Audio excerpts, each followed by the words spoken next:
Basil provides a comprehensive reporting feature designed to centralize and visualize client information. This feature allows you to view data in a spreadsheet or a graph format. To start as the account owner, click on the Reports tab at the top of Basil. In this Daily Task Activity Report example, you have additional options.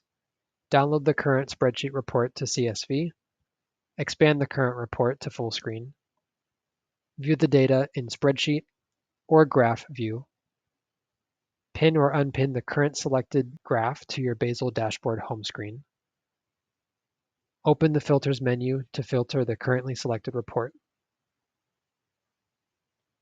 Basil provides you a way to customize the reports shown in the Reports tab for you and your teammates to see. Logged in as the account owner, go to the Reports tab and click Report Builder at the top right. The instruction step will be shown. Click Next to go to the Build Report step. For the Select Category selector, you can only select one of these per report.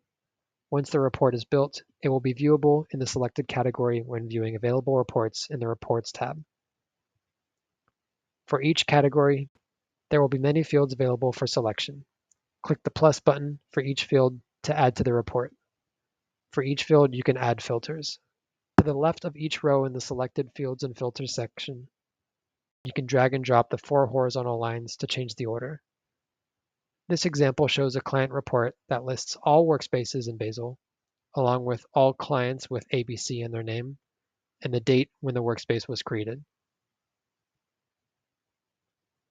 The preview report screen will only show the first few rows of the results.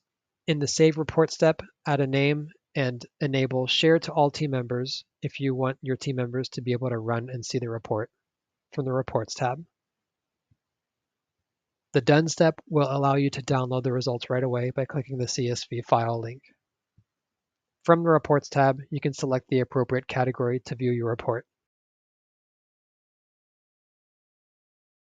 From there, you can use the button in the top right to download, view in full screen, edit or delete the report.